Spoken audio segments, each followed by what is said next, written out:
ঘুরিয়ে দাও বিচার করতে হবে। শিবিরকে খুঁজে পাও, জামাতকে খুঁজে পাও, দুষ্কৃতিকারীদের কেন খুঁজে পাও না? উদ্ধার করেছে তাদের উপরে যখন হামলা হয় আপনারা তখন মুস্কি মুস্কি হাসেন কেন?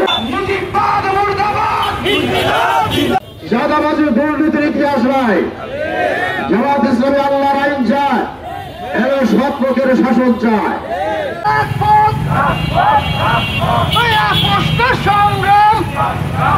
জামাত ইসলামী বাংলাদেশের জনগণের মুক্তির জন্য দীর্ঘদিন ধরে কাজ করে যাচ্ছে। দিতে চাই ছাত্র জনতা ৩৬শে জুলাই আন্দোলনত আবারও সংঘবদ্ধ হয়ে এইসব অপশক্তিকে প্রতিহত করবে ইনশাআল্লাহ। এই দেশের স্বৈরাচার এবং জালেমে পুনরাবৃত্তি যাতে না ঘটে জনগণকে সজাগ থাকার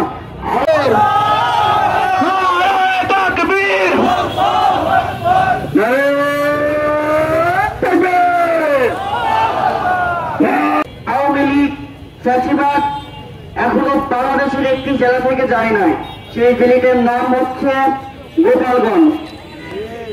আমি বলতে চাই এই আওয়ামী লীগ ফ্যাসিবাদ হাসিনা এই ১৭ বছর থেকে সব থেকে যদি বেশি নির্যাতন করেছে কোন একটি রাজনৈতিক দলের ওপর সেটা হচ্ছে বাংলাদেশ জামাতে ইসলাম ও ছাত্র শিবির।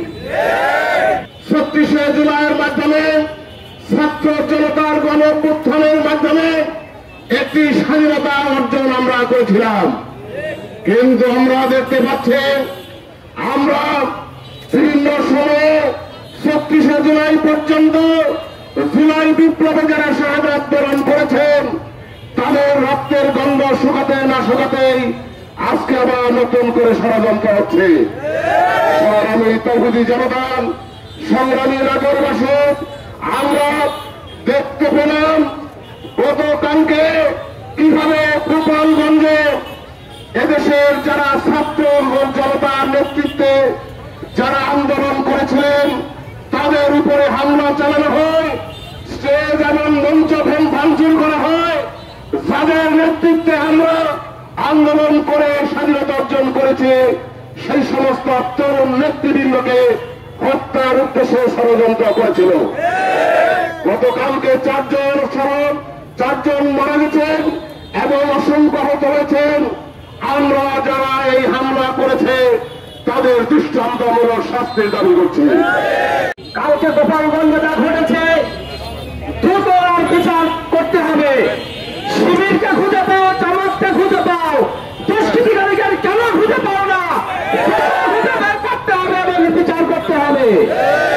2 নম্বর, যারা আমরা এখন এই সমাজে বসবাস করছি, দেশ ও জাতির সঙ্গে গাদ্দারি করছি, ইতিহাস থেকে শিক্ষা দিতে হবে। এই দেশ এবং জাতির সঙ্গে গাদ্দারি করার কারণে এই জমিনে হাসিনা ঠাঁই হয় নাই। আরো আগে যদি আমরা খেয়াল করি, ব্রিটিশের শাসক থেকে যখন জনতা মুক্তি পেল সেই সময় কিছু গাদ্দার সৃষ্টি হয়েছিল।